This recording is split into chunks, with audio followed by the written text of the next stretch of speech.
Hello, welcome to the Winners Find a Way show. I am your host, Trent Clark, serial entrepreneur, international speaker, CEO of AIM, Athletic Influencer Marketing, and NIL education company, and I am a longtime coach, professional baseball coaching in 3 World Series, and I am with my good friend, Bryan Gillette. Bryan, how you doing, buddy?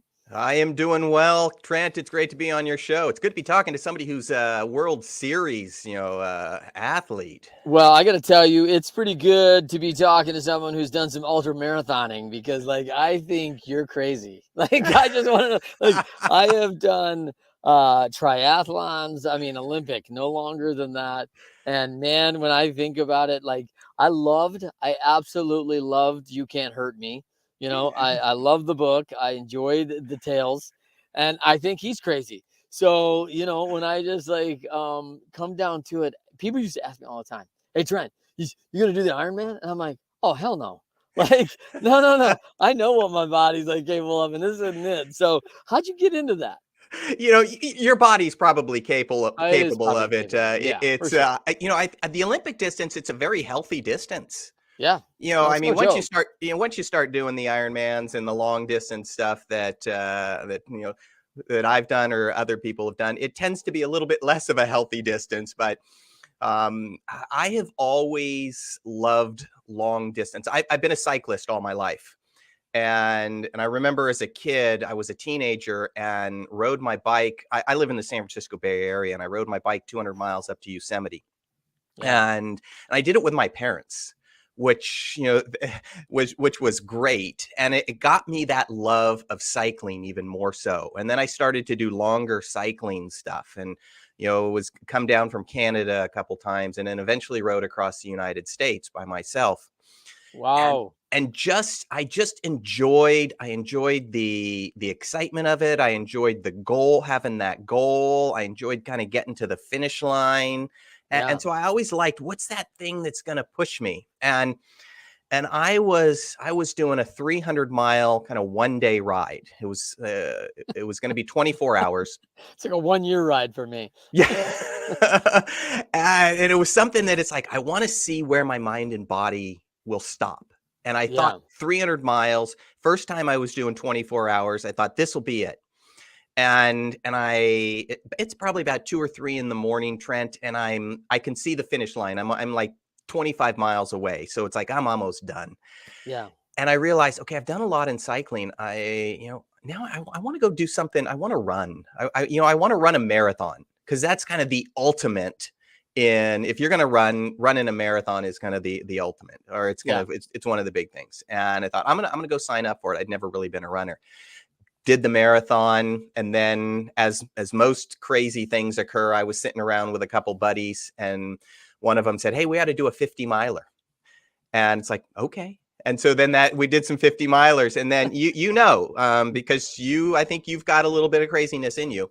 Yeah. That 50-miler turned into, okay, I'm going to do a 100-miler. Sure. And then there's a 200-mile run that goes around Lake Tahoe. It's all at elevation, kind of between 6 and 10,000 feet. Yeah. And I live about 3.5 miles or 3.5 hours from Lake Tahoe. And it's just a great place. It's one of the prettiest places in the world.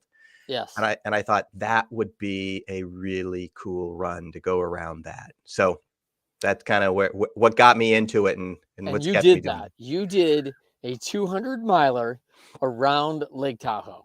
Yes, 205.5 miles, 76 and a half hours, and about 90 minutes of sleep throughout that day. So you are to do it straight through. That's the goal, is to, best you can, go straight through. Yeah, you have 100 hours to do it. Okay. And in that 100 hours, you can sleep when you want to sleep. You can run when you want to run. You can walk. And so you just have that 100 hours. So it starts in, the lake and goes all the way around it. First of all, my initial experience was a pretty young man in Tahoe. My wife and I honeymooned there when I was 25, and just loved it. And I was loving it because I was hitting the snot out of the golf ball. I was like, man, I am mashing the ball up here. And didn't realize. And then brilliantly on my honeymoon, my wife and I both played college tennis. I went out and this lovely day in Lake Tahoe, which was like, I think it was like July 1 around there. You better know what month it was. Yeah, like, If yeah, oh, yeah.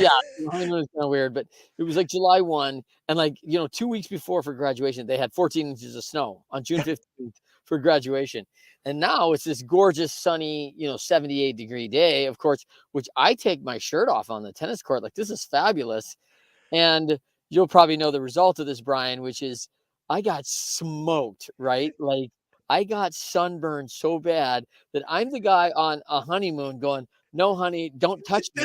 I burned Red. Yeah. head to toe, like I am lobster red, and I do not burn easily. And I thought, man, you know what happens when you get 7,000 feet above sea level and that much closer to the sun?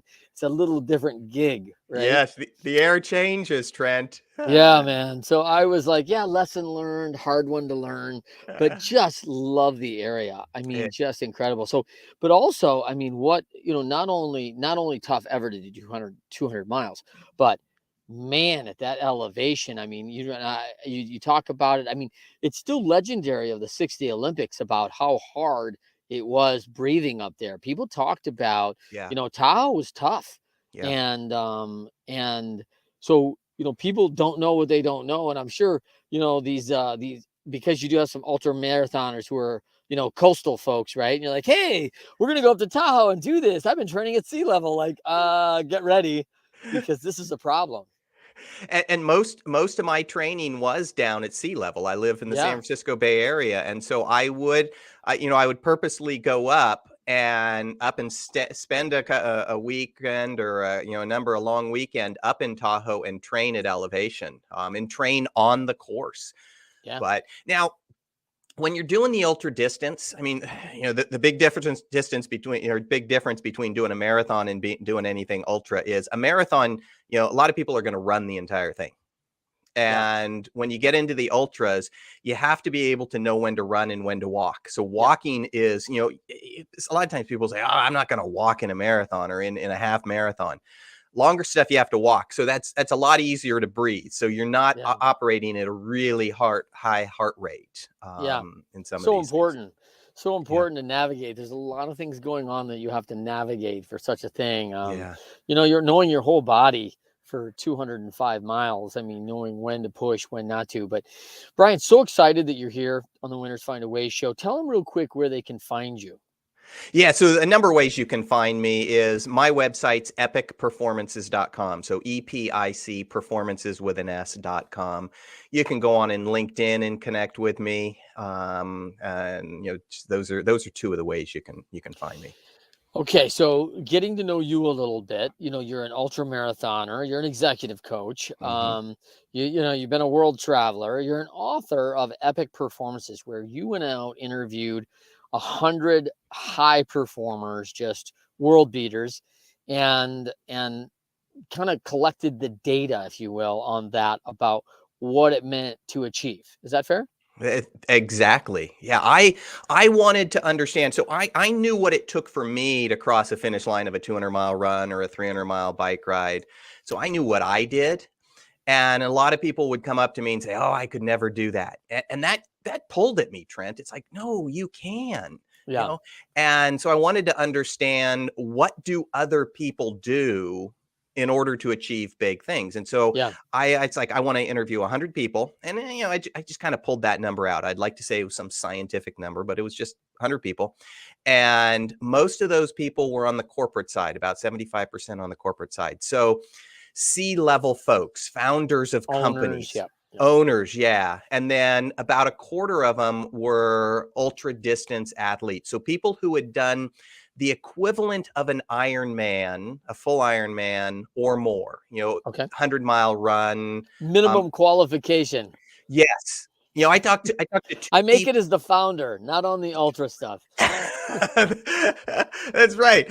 I talked to two people who had done 7 marathons in 7 days on 7 continents. Yeah. And it's like, okay, yeah, you qualify. Yeah, yeah, yeah, yeah, yeah. You make it. And by the way, I want to ride on the jet. You Yeah, know, that's right. like, yeah, Which was cool, and it's one of these things that's like, "Oh, that does sound really cool." yeah, So yeah. I had a college instructor at the University of Toledo, and he did, I think it was like 50 marathons in, I think he was going for 50 marathons in 50 days. okay. I remember that he was regular on doing 2 or 3 marathons per weekend, where Yeah. he would get training and he would go to Columbus and he'd run the first one, and then the second one would be in Pittsburgh the next day. And I'm like thinking, I'm just trying to picture after, even Olympic, right? Even Olympic, which is, I don't know if that's equivalent to a marathon, but even after Olympic triathlon, I'm trying to figure like how I would feel after I got out of the car after driving 5 hours after, like, you can't move anyway. The moment you stop, it's rough, right? You And know, so, and it's funny because I remember when I had just completed this 300-mile bike ride, and in my head I thought I want to train for a marathon, and I literally I was not a runner, and my friends used to joke about how slow I was, and I thought, okay, I was working from home one day, and at lunchtime, I went down to our local running store, bought a pair of shoes, and I thought, I'm going to just do this 4-mile loop around it's not far from my house. And I did the 4-mile loop, came back. It was in the afternoon. I've been sitting on meetings for a few hours, and I got to go upstairs and go to the bathroom. And I start walking upstairs, and my legs are killing me. yeah, And it's like, oh man, I just did 4 miles, and I was in really good shape. If yes, and it's like 4 miles, man, this marathon's going to be hard. But you do 4 miles, and then next week you do 5 miles. yep, So that guy you were talking about, he can do an Olympic, and then or do a marathon, and he gets into the shape where it's like, okay, I can do another one. yeah, I can do another one. So you work yeah. It's up to amazing that. with how the body will adapt, right? Yeah. Well, and I think more importantly, it's how the mind adapts as well. Well, and I think that's what came out of, You Can't Hurt Me, right? Is Yeah. really, he's like physically, I think I can push my body to about anything, running around on a broken, tibia, right? Like the Yeah. guys, again, a whole nother level there. And, but that's cool. So San Francisco Bay Area, you've written this book, very cool. So we want to get into that a little bit. UC Davis grad, MBA out of Cal State Hayward. That's Yep. cool. Now you got a wife, couple kids. Yeah. Yep. Now, what most, a couple things that most people probably don't know about you is that you and the wife took off and went around the world for, almost a year together, and then decided like, hey, we're gonna do this with our kids too. Like this is gonna be awesome. And listen, they're 8 and 10. The school is just good homeschooling, online, whatever. Like lots of options. So walk me through why you thought, hey, this is a great idea. This is gonna be great. So my wife and I, before we got married, we had met about a year before, and I was looking to do something a little different. I had a decent job. I loved the people I worked with, but our company was acquired, and I thought, I'm thinking about going and traveling in the world. And at the time, I was thinking I was going to bicycle around the world and spend maybe a year to 2 years just cycling around. And then I met this woman who eventually became my wife, and I threw out the idea. I said, hey, you want to go travel around the world? And I don't know who's more crazy, me for throwing out the idea, or her for saying sure. And so we spent 7 months. We both took sabbaticals from our work, and it was one of these things that we were in our kind of early to mid 30s, I believe it was mid 30s, and I thought, I'm going to regret not doing this. If I think back, it's like, because it's gonna be hard. I'm leaving a very comfortable house, and I'm leaving a very comfortable job where I'm making plenty of money, and now I'm gonna be living out of a backpack. But I also knew that if I don't do this, I'm going to regret it. So we spent 7 months traveling around the world. Right before we came home, we were in China on the Great Wall, and I had proposed to her.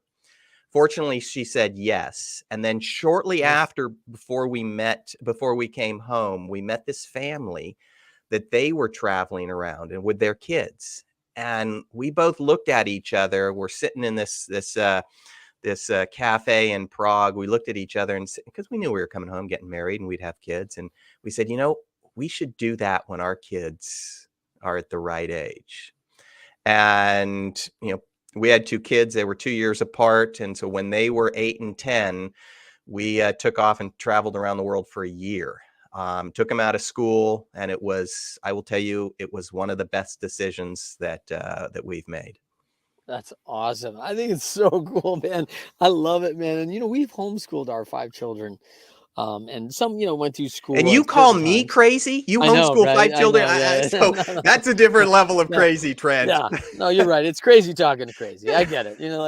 So yeah, it's and when I say we, I should say my wife. I mean, my wife has been certainly the proponent. Both of us have educational degrees from the university, and we highly regard education. But man, I mean, I think there's a lot of way to educate, and man, this world is an absolute just ball of education, right? And getting out and traveling and seeing those cultures, like I always thought we would do that. Like we would do that with our kids, and I certainly had that vision. When there was 5, it was like, hey, how would we do that? Right? You're gonna need a bus. Yeah. And then I thought, like, then I'm having partridge families because that's my dime. Like I'm dating myself, but now I'm having partridge family background, flashbacks, right? Yeah. So yeah, I think it's admirable, man. And I know like those kids will never forget it. I mean, impact. I went on a mission trip with my son for 2 weeks in Ecuador when he was 10, changed his life. I mean, those are that changed mine. I mean, like it's, you meet people and it's just fabulous. And it's so fabulous to recognize, we are all different people, yet all the same, right? And so it's just, and our priorities are much more aligned than people think. When we have this innate desire to raise our children, be good parents, be good partners, contribute to society, be good people for other people, give to others. And I just think there's some real underlying values that, literally 99% of humans share. And I love how you talk about that, Trent, because often when we think of a country, we think of who their politics. Yeah. And who their political leader is, and whether we agree with them or whether they like the United States or not. Yeah. And I know people do that of us. They'll look at the US and go, "Oh man, you've got a nut as a president." Whatever it is. Yep. But at the end of the day, when you're sitting down with somebody in another country, they as just as you said, they still have similar needs that you do. And it's I have, people often will ask, it's like, oh, weren't you nervous when traveling through fill in the blank? Yeah. And Guatemala, Ecuador, Guatemala. We were in Middle Israel. East. Yeah. Middle East. We were in Israel. We were in Palestine. Yeah. We were in Colombia. And people think, by the way, I love it. Colombia is gorgeous, by the way. It is. And a beautiful place. Beautiful people. And people are so friendly, and people think, they think Colombia, if you're from the United States, you think Colombia, you think drug trade, you think you're going to get shot and you're going to get killed. Yeah. Everyone's Pablo Escobar. Right. Or you go into a Middle East country and you're going to get attacked by some terrorist. And it's like, your chances, and I look at a lot of kind of risk versus reward, is your chances of getting caught in a terrorist activity are not what you should be worried about. Yeah. I mean, people, when we traveled around the world with our kids, they say, "Weren't you worried?" And I said, there was only one time that somebody tried to rob me, and that was in Paris. So, and people think, "Oh, Paris, that's safe," but it's the big safe environment. City. Listen, you're down by the Louvre and all the tourists. You better keep your hands near your pockets, man. Right. We just got back from Italy and walking around Rome, and people said, "Oh, you really got to watch your pockets because you're going to get pickpocketed." And it's like, I was more on edge there than I was in any place in Africa. Yep. Yeah. Welcome to the Vatican. the most Right. dangerous place you could get wrong. Like, I Right. mean, it's funny though. I mean, it's funny to look at, and I had a very similar experience, Brian, that you'll appreciate. I think is when I was in Ecuador, we were talking about going into the Amazon. Right, we're going into the Yeah. rainforest, and of course, I know the story of Nate Saint and being captured. I had a missionary friend of mine whose brother was taken by guerrillas like not Mm, that long ago, right? Like mhm. taken across the river into I can't think of the country. I don't know if it was Honduras or which one there. I can't recall the neighboring. And but yeah, crazy stuff, right? And I remember in the jungle talking about a testimony going United States. Oh my gosh, New York, what a dangerous place. I saw those planes go into the buildings. Yeah. And I went, oh yeah, that's right. Like Yeah. crap looks really dangerous considers how it's presented, right? Like, it's Right. like, hey, listen, I don't want to get eaten by a python in the Amazon, and you don't want planes flying into your buildings. Like, I get it. Like, we all got fears in this world, and we know in America it's a big space, right? It is. And we have our own cultures right here. Like you go to New York, whoa, Boston, whole nother culture, right? What is that like? 250 miles apart or something? I mean, maybe not even. And then Texas and Florida and the Yeah. Southeast and the Southwest and the Northeast. And it's very different dialects and cultures and values. But at the end of the day, there's really an underlying human value, right? And I There is. think that we don't, for people that haven't done it, and I get hard on people, Brian, when we start bashing America. I don't care for it. Yeah. Because I have a very thick passport. And when I see that, I'm like, hey man, you better go find out. You better go find out what things are like other places. Yep. And it doesn't mean it's bad because there's poverty. It doesn't mean it's bad. It just means there's challenges there. There's challenges for running water. There's challenges there to feed their children. There are Yeah. challenges there to provide clothing. And you think these aren't needs here, right? Like Yeah. these are already established. I mean, and so our basic needs, what I like to say about Americans is we don't have needs anymore. We just have wants. Yeah. And so, You say it so well, Trent. I mean, you're right. And that's what I wanted our kids to understand. I mean, I live in the San Francisco Bay Area. I mean, gorgeous. in the United States, we are in a bubble. Yeah, And granted, we have our problems in the United States. We are not a perfect society. I think we're a pretty darn good one, and yeah, I choose to live here. But in the United States, we live in a bubble. I think in the San Francisco Bay Area, it's a bubble, and then where I live in this just kind of this idyllic little community, it's a bubble. And another so bubble. Yeah, yeah, it's just and I don't worry about a lot of things compared to what so many other people in the world are worrying about. And I wanted our kids to realize this, that hey, you got a pretty good thing going on here. yeah, I mean, you yeah. don't worry when you turn on you can drink water out of the faucet. Out of your hose if you want to. Out of your Like, house. Yeah, I know. It's yeah, like like right. you and I are probably the same age. Yeah, We were thirsty. We would go get the hose, turn it on, and it would be yeah, burning hot coming out for the first 2 minute. yeah.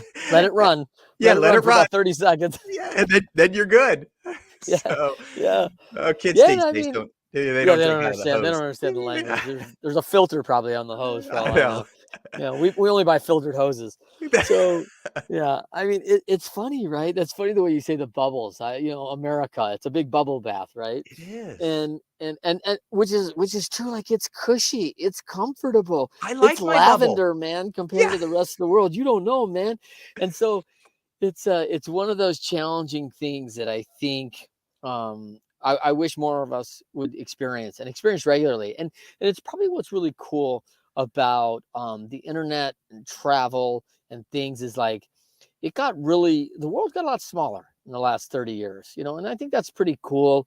It hasn't always served perfectly, right, Yeah. because of that, but it is really cool. And I always find this, and I even think about like sport where we have been like the most divided over football probably forever, right? Like US football and England football, right? Like, but now we have Ted Lasso. We're like, we have more kids now in soccer as kids than Little League, right? Yeah. And so it's transition over the years because we're a bunch of mutts. We're all from somebody somewhere else, and we're Yeah. made from people from all over the world. And that's how it was created, and it's fine. And so a little bit of those cultures creep into us, and man, to honor those things is just really cool. That differences don't mean bad or better. It just means difference. It does. You're just a little bit different. And understanding, I mean, when you have sat in a country and you kind of understand why they are, the way they are, and it's like it helps you appreciate their situation a little bit Yeah, more. And so that's why I love traveling. It puts me into uncomfortable situations. There's no doubt about it. yeah, But when you're in uncomfortable situations, that's when we learn. yeah, And yeah. so I think it's Yeah, important. I think it's one of those things that probably about me that most people know is that when I hear challenge and problem, I perk up like, this is going to be awesome. And they're like, Yeah. no, no, no, you didn't hear. Like, it's all going wrong. I'm like, right, this is going to be great. This is gonna Like, be great. And because this is the coaching, teaching moments. This is where we yeah. change. Like, if it was all good, you wouldn't change anything and you wouldn't get better. And this is why employees freak me out when employees go, oh my gosh, there's a problem and they're asking me to fix it. I'm like, hey, if there weren't problems and challenges and you never had to fix anything, you probably wouldn't have a job. And I would say probably the reason you are who you are today or where you got, I mean, you don't get to be in the World Series because you see a problem and you go, oh yeah, there's a problem. I'm going to walk away. Yeah, You know, that's too hard. That's too yeah, hard. you had a lot of strikeouts, I'm sure. Oh yeah. And there are those people that have a strikeout who get striked out and they're walking back to, the bullpen and it's like, oh, I just can't do this. Yeah. There's those people and they don't move on. And then there's those people. It's like, okay, I miss those, and I gotta try. I gotta learn from that. Yeah. And the next time, I'm gonna make it to first base. Yeah. So, and that was a big thing that I learned just talking to people is they see these obstacles, and it's like, okay, I can get around that. Okay, that didn't work, so let me try something different. And I can see that attitude in you, and it has to be just kind of core of who you are for given what you've accomplished. Well, I think like you probably learned, let's come to your book here in epic performances. Obviously, I have this little talk I do, Brian, about the audit of excellence because I played in, my high school went to 3 state championships my Right. sophomore through senior year. Then I went to the national junior college championships in tennis the next 2 years. And then I Yeah. went to a Division I school we competed. And then I went to professional baseball. I went to a World Series in my first 2 years and two in my first 4 years. And so all of a sudden in this like 11-year span, I'd been in like 7 championships at that level, just going, why is it going well? Why isn't it going well? When we do well, why do we win? Just like you asked these 100 people, Yeah. how do you really perform well and not only do it once but create that big itty of sustainability, right? And like keep it that level, because that's probably one of the most epic things, if I can use that word, about Alabama football. Like everybody knows they're the best and they're gunning for them and they still stay up there, right? And that's when usually everybody falls. Everyone's, and the Yankees are kind of like that, right? So talk to Yeah. me a little bit about epic performances and what you learned along the way. Yeah. So, first of all, what epic stands for is how do you envision the big things in life? You've Mm, got to have a vision of where you want to go. So I'm guessing there were many times you as a small kid were sitting in your bed just thinking about being at the World Series, yeah, and you knew what that looked like.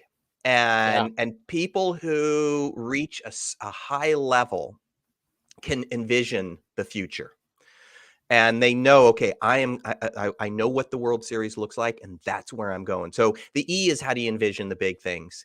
I want to And then hold you there because yeah, that's really big for people. I really want people to get this because this is something that um, it's not easy for everybody to see. right, And being able to communicate that vision to people that you need to get there and you want to take them along this journey for that ride is not easy. yeah, But what's really neat is you hear people say, I don't know if you've ever heard people say this, Brian, how you doing? Living the dream. right?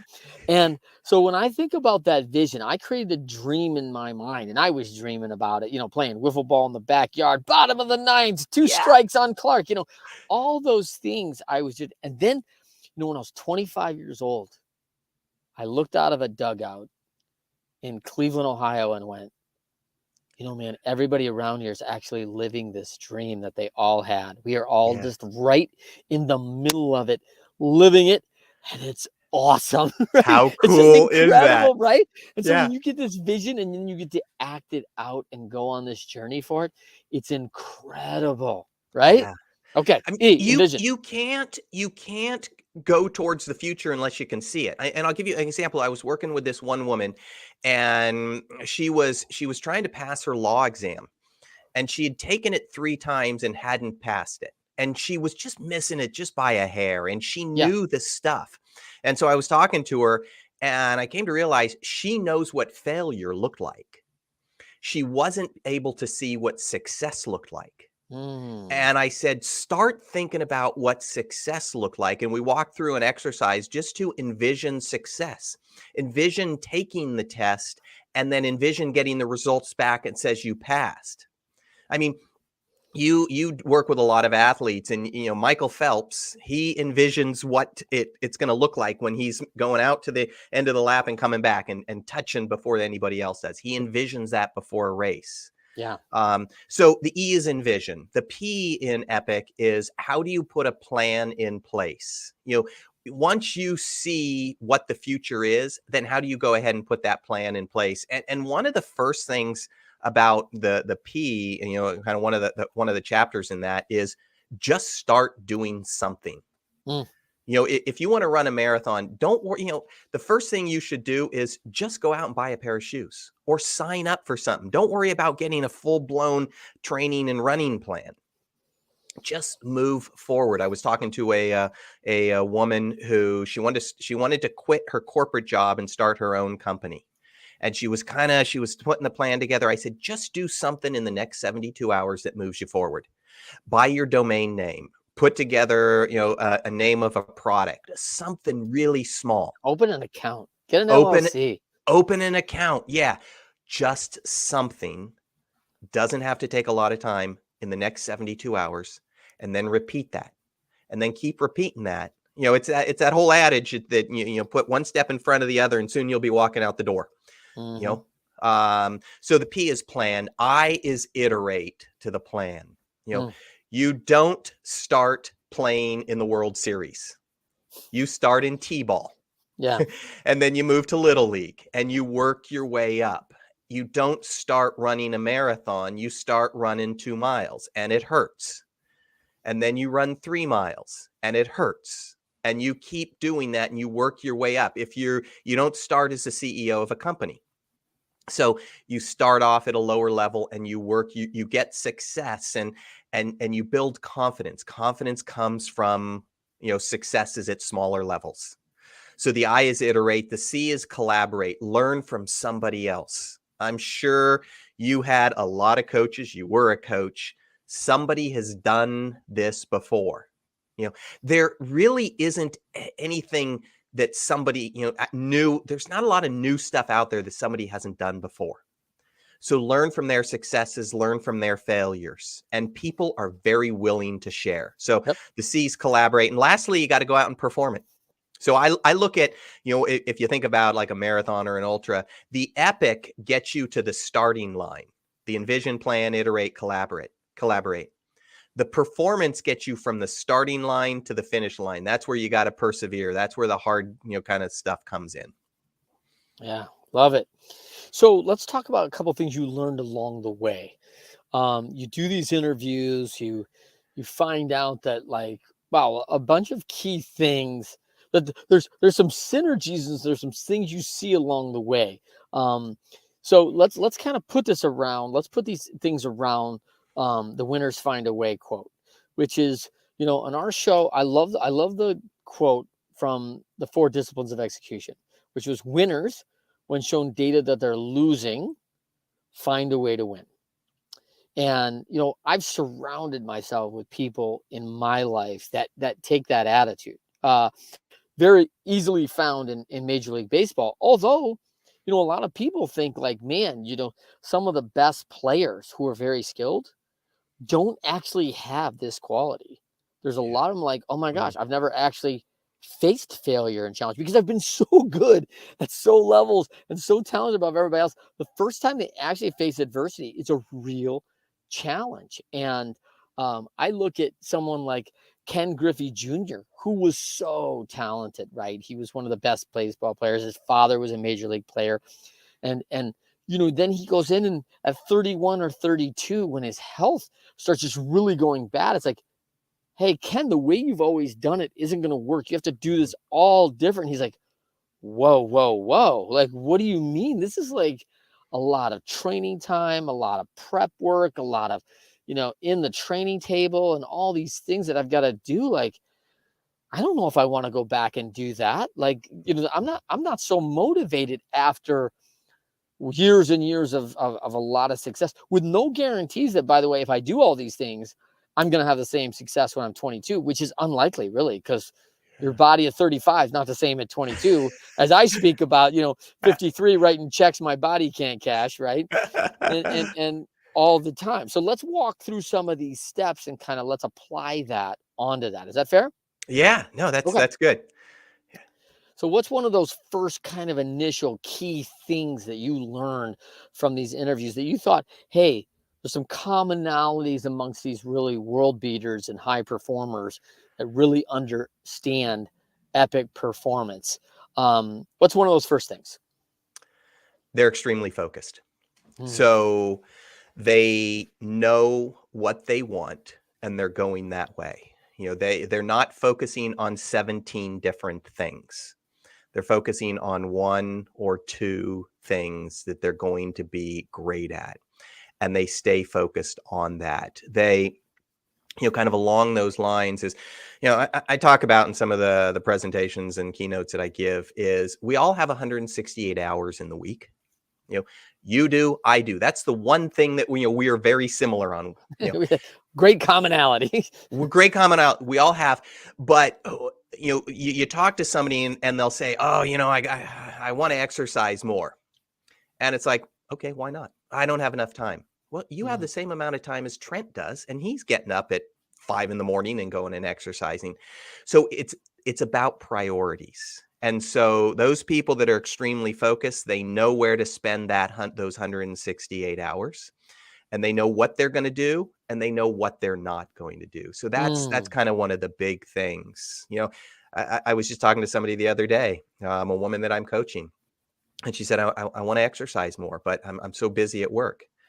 I said, well, how important is? Oh, it's extremely important. Okay. Is it important than all these other things? Well, yeah, it is. Okay, then let's put it on your calendar. Yeah. So focused is a big one. That's a big one. Yeah, and I think about some of the coaches, right? There's a lot of coaches that you see that are ultra focused. Saban over at Alabama, I coached with him for a while. An ultra focused guy, very, very good. And when I think about the really well focused coaches, I think about no one likes to play the second half against the Belichick team because he's so focused, like he's figuring out exactly what you're doing, and so he has that. Hey, I've got the data that you're up.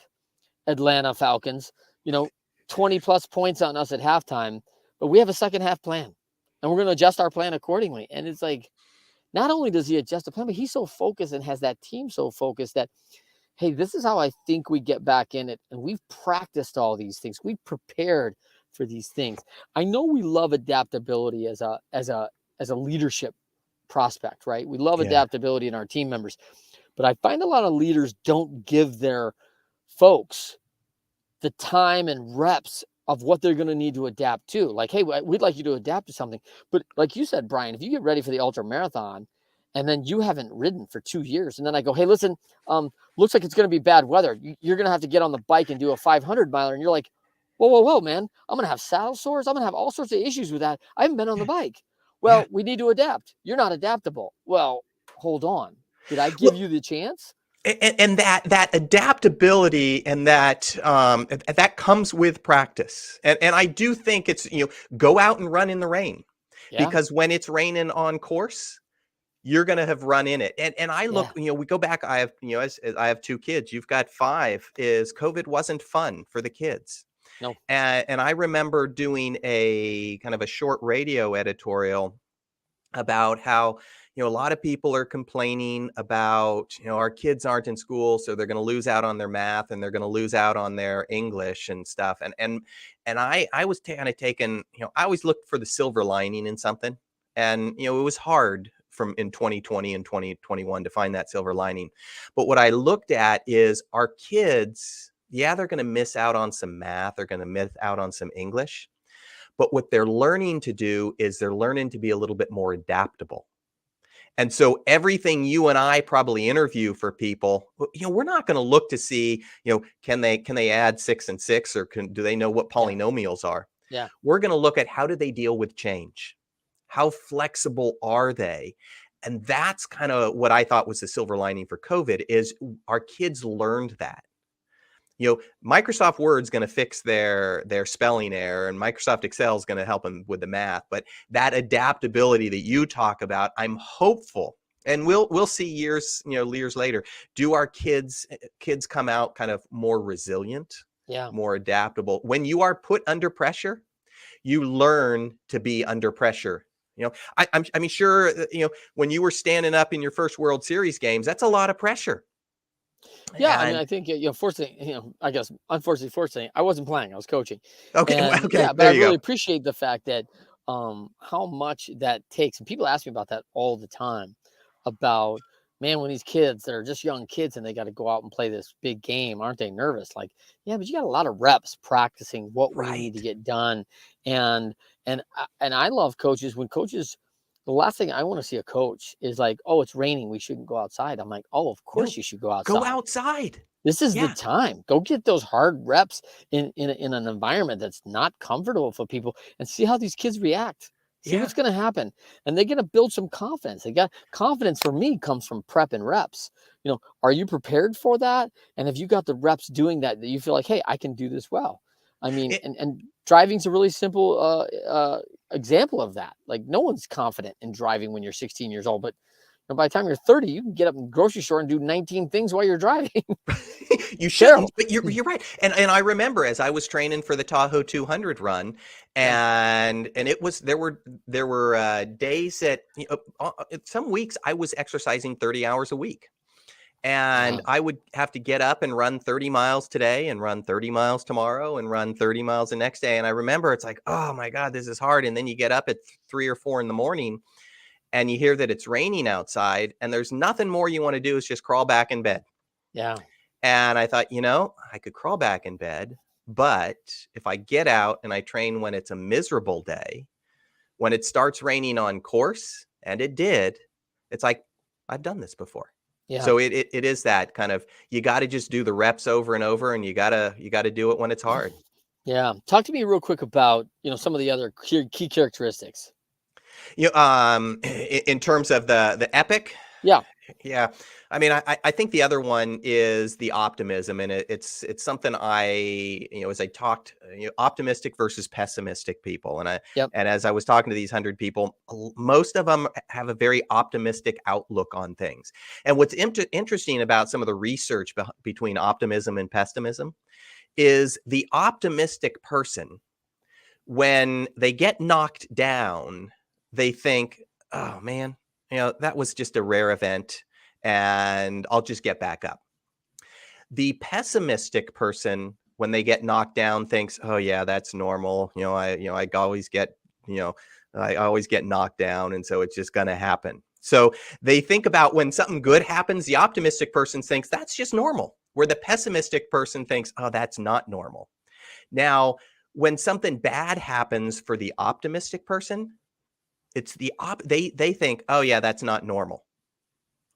Where for the pessimistic person, when something bad happens, they think, oh, that's just normal. So it's that mindset between optimistic and pessimistic people, where the optimistic sees things as positive, and when something goes wrong, they just see it as an anomaly, and they're able to kind of go around it. So Mm. I mean, there's so many of the people I talk to realize that, yeah, we're going to have a mistake. Something's going to go wrong. We're going to have a failure. That's not normal. and let's just keep moving forward or pivot. Yeah. How about the risk? I mean, a lot of people are very fearful of risk. They don't like it. They're not comfortable on it. What did you find with your epic performers?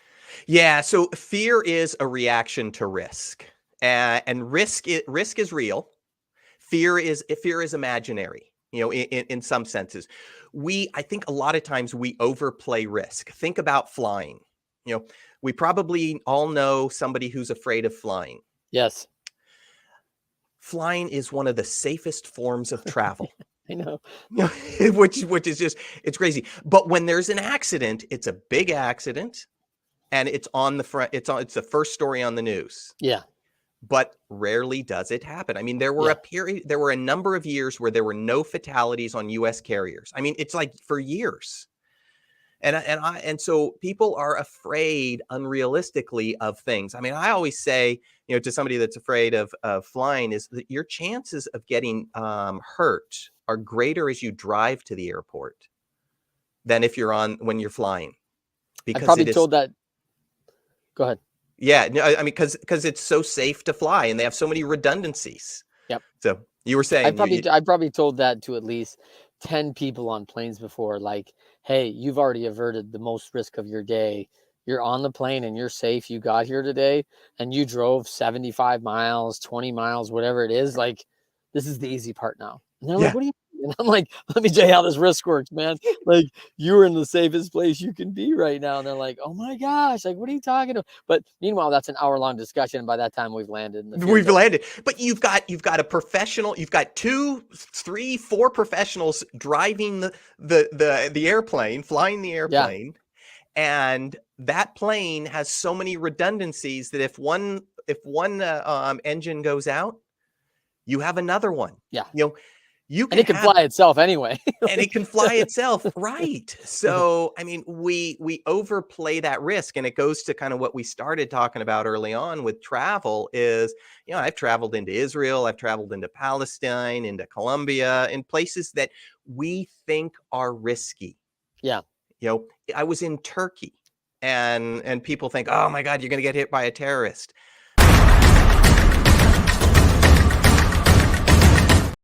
Sorry about that.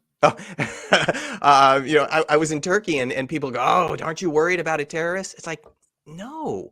I mean, your chances of something going wrong are because somebody's going to pickpocket you, not because you're going to get caught. So it's really being understand what's the real risk we're dealing with and understanding that. Yeah, that is, I think that some of us caught up in the Hollywood of it all, like the made moment for TV and what's happened in the past there. And, we believe that to be truth because, hey, if they made a motion picture about it, like yeah, okay, but it's entertainment. It's not like, hey, this is based on a real story. Like, and it could be based on a real story that happened once. Like, right. This is not the norm. Like, this is not standard. I think we have a hard time of discernment regarding some things, and we're hopefully we're going to get better at that. But Bryan, so good to have you aboard, man. If you could leave the audience with one thing, if they're not feeling great today, feeling like, hey, I'm losing, things aren't going my direction, there's a lot of data to support, and I need to find a way to win. What would you tell somebody in today's environment? There is a lot of stress. There is a lot of political unrest, and there is a lot of things that we'd like to be different and easier, I think. But what would you tell someone out there? Yeah, Trent, I think it's a good way to kind of end the show is try to put things in perspective. You look at what other people are going through, and you're still alive. and I remember I was training. I was in the middle of a long training week where I had to do 4 30-mile runs in a row.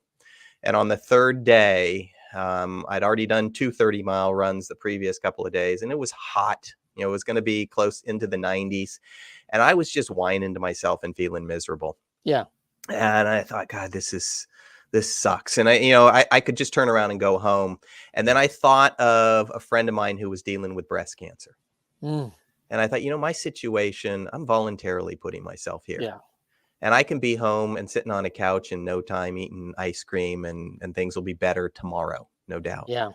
her situation wasn't the case. So it's like, how do you Yeah. put things in perspective and realize that, you know, somebody's been through this, they came out of it, and this may be a low point. I'm not downplaying what you're going through is hard. Yeah. But chances are you're going to come out of it and you're going to look back and kind of learn from that and go, yeah, man, that sucked. Yeah. But I made it through. I love the inventory of what's going right, because there's a Yeah. lot, right? And Yeah. that's good. And I also like the perspective that people have been here before and Yeah. have gotten through this. And I think that's a good perspective. So with that, Bryan, where can they find you again? So you can go on to Epic Performances, EPIC Performances with an S.com, and connect with me. You can connect up with me at LinkedIn. Always like to hear people's epic journeys. So Yeah, I it's really cool. appreciate the time, Trent. All right, for everybody else, thank you for joining us on the Winter Sign Away show every Friday, 12:30 p.m. Eastern time, 9:30 a.m. Pacific, on the Leadershipity YouTube channel, Facebook Live, LinkedIn Live, and you can always find our podcast on all the major networks: Google, Apple, iHeart, Spotify. Find them, like them, subscribe to them. Can't wait to see you next time on the Winter